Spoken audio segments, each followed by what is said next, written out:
guidance of our growth forecast, which were about 7.3% to begin with, but now the lowest that I've seen today is 6.2.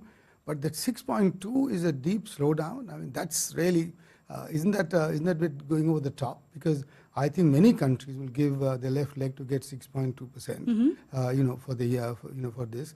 And you mentioned some industries that they were expecting slowdown. But I can assure you that there are others. For example, like tractors, for example, and fertilizer and cement, which have all, if you look at the latest data, they're also showing upward ticks. So it's not as if the entire India growth story is stuck and going down the spiral. No, there are causes of concern, and we in the government are committed to address them as soon as possible. Okay, we're starting on that note and taking to Pranjal Sharma, who's an economic analyst, an independent voice here. Pranjal, over the top India's slowdown, because Rajiv says that 6% is something which is healthier in today's environment, where most of the world economies are looking at a stagnant growth. But for India, how healthy is it? There was a quarterly growth number of 10% at one point around 2008 before the financial meltdown happened. So, that figure was achievable. And now we are looking at 6%, which is quite terrible.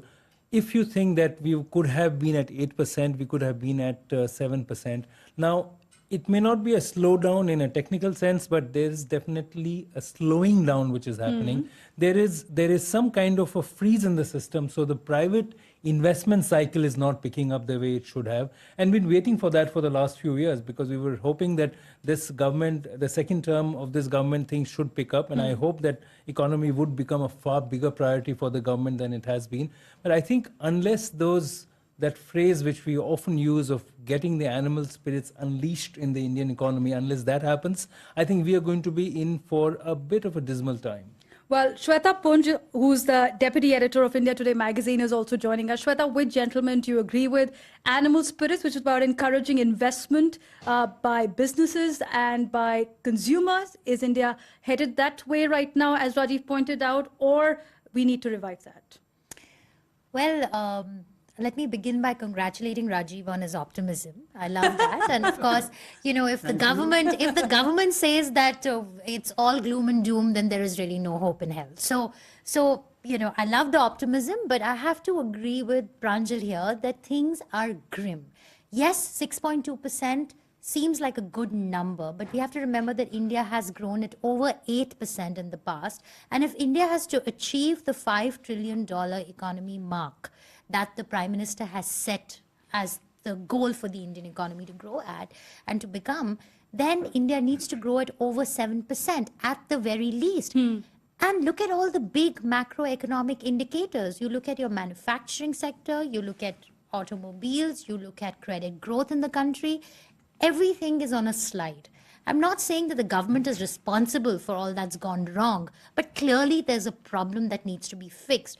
All your levers of the economy, whether it's private sector, investments in the private sector, or whether it's consumption, whether it's agriculture, everything is looking downwards. And we need to figure out how do we pull the economy back up. Yes, and Rajiv, there is also a point by the corporates himself. You have India's largest bank, SBI, chairman saying, yes, there is a slowdown, there's a need to worry. You have L&T, which is one of the India's largest infrastructure company. The chairman there, A.M. Naik, has said there is a slowdown which will at least last 1.5 years. And you have Biocon MD, one of India's technological company, Kiran Mazumdar, saying that there is a harassment right now by the corporates. We're living in fear, and tax authorities actually need to be less aggressive so that we can live without fear, we can expand in India, we can contribute in the growth. I mean, I have several things to say, but more than everything else, I think I want to remove this perception of harassment and fear and and tax raids and so on and so forth, because there are 70 million taxpayers in this country, and the number of raids that you've heard ever, the highest, is about 1,000.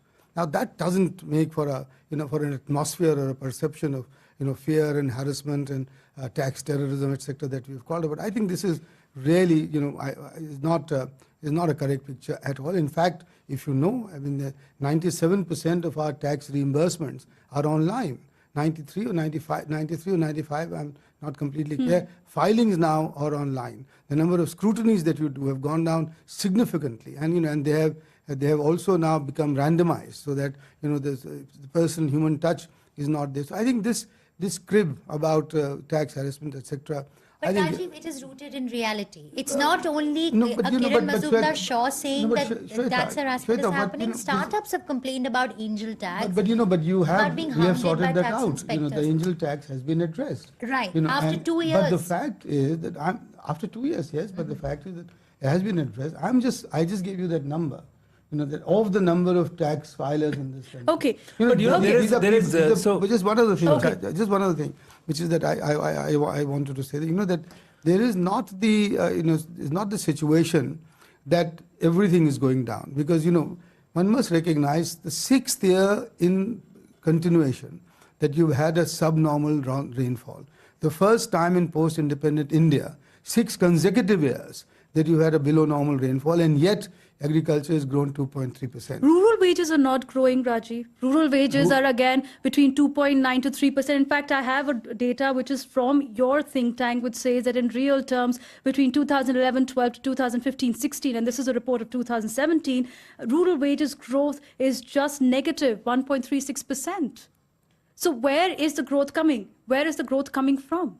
The growth that is coming from is from the sectors that has always come from, which is the services sector, and which have shown still are holding up quite nicely. Thank you. And and there is, for example, now you've crossed 10 million tourists, foreign tourists in this country, again for the first time. So that's where its growth comes from. But I am not contesting at all that we are in the midst of a of an economic slippage or of economic slowdown, which, as I said, we are cognizant of, and we are trying to address. But to paint a picture of sort of doom and gloom as if there is no end to this, I think that's not Okay, So, Pranjal, you speak to corporates. What are they saying? Right. Yes, So, go Devina, ahead. let me address 2 points. One to Rajiv as well. One, let's understand, stepping back, that there are certain things which are happening in the governance system in the country which were essential, and those have contributed to the slowdown. So the completely new tax system of goods and services tax, which has created one tax market out of 29, was absolutely essential, which also means that you really have to shut down parts of it and recalibrate everything. And that transition creates a slowdown. So that's inherent in the change. If we had not done that, believe me, even 6% would have been difficult right now. So I think that's essential. The second cleanup which is happening in the government of crony capitalism, which India has suffered for decades, I think that's terrific too, where banks and capitalists, along with the industry leaders, along with the political leadership, ensured that money was given to just about anybody, and we've reached a level of very high levels of debt in the banking sector. That cleanup is happening, and that is also that's an essential cleanup. But that's contributing to the slowdown as well. But coming back to the tax issue, which Devina, you raised, and Rajiv, you're responding to, what is happening today is a crisis of confidence. Because of this entire cleanup, the trust and confidence between the government